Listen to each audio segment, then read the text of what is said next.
Ya biye warri koreeti kenga bise sirratti na nyaatuuf waraabessi guyyaa yuuse.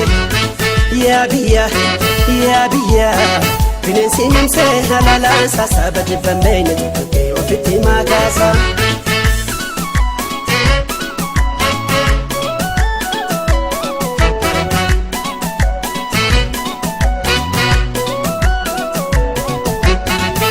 Mole abba farda reetum siule nama sarda. Mole abba farda waraana jabsi gaachana qabda. Wanjo baate tibicha leenjisu. Janjoon baate liqichan ceesisu. Yaabo fagaraan loota eenyuma summiin moota. Yabaan sun burbuuta yoo dhufe lafaa si guta. Sangaa abbaa daama foonitti jalaa galame. Shaggaritti waa dhagahe himni koo dhabame. Raaji kan saree raaji waan ija malee lalatti. Ati agantuu waadi irti si biraa malatti. Yaa haadha goota ati haadha goota kumaati. Ati haadha goota kumaati. Nuusiif ijaara daangaa kee maaltu tuqaati. Daangaa kee maaltu tuqaati. Yaa haadha goota yoo dubbiin jedhan dhugaa taate. Yoo dubbiin jedhan dhugaa taate. Yoo dhugaa taate ijoolleen abbaa gadaa kaate. Qeeroon abbaa gadaa kaate. Yaa kalamii cunqursu naannagoo Oromoo summi sittaate. Yaa kalamii cunqursu naannagoo Oromoo summi sittaate. Aini sabaa summi sittaate. Diini lammii summi sittaate.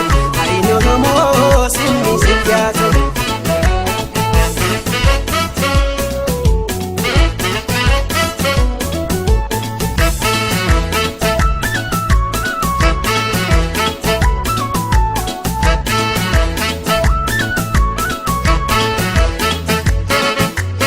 Ya biye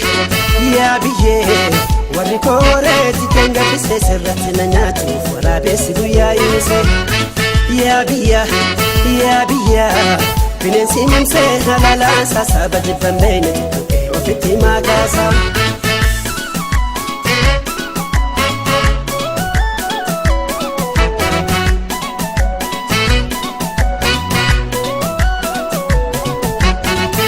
Mole abba farda reetum siule nama sarda. Mole abba farda waraana jabsi gaachana qabda. Wanjo baate tibicha leenjisu. Janjoon baate liqichan ceesisu. Yaabo fagaraan loota eenyuma summiin moota. Yabaan sun burbuuta yoo dhufe lafaa si guta. Sangaa abbaa daama foonitti jalaa galame. Shaggaritti waa dhagahe himni koo dhabame. Raaji kan saree raaji waan ija malee lalatti. Ati agantuu waadi irti si biraa malatte. Yaa haadha goota ati haadha goota kumaati. Ati haadha goota kumaati. Nuusiif ijaara daangaa kee maaltu tuqaati. Daangaa kee maaltu tuqaati. Yaa haadha goota yoo dubbiin jedhan dhugaa taate. Yoo dubbiin jedhan dhugaa taate. Yoo dhugaa taate ijoolleen abbaa gadaa kaate. Qeeroon abbaa gadaa kaate.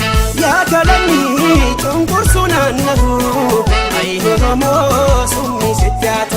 Yaa kalamii cunqursu naannagoo Oromoo summi sittaate. Aini sabaa summi sittaate. Diini lammii summi sittaate. Aini Oromoo summi sittaate.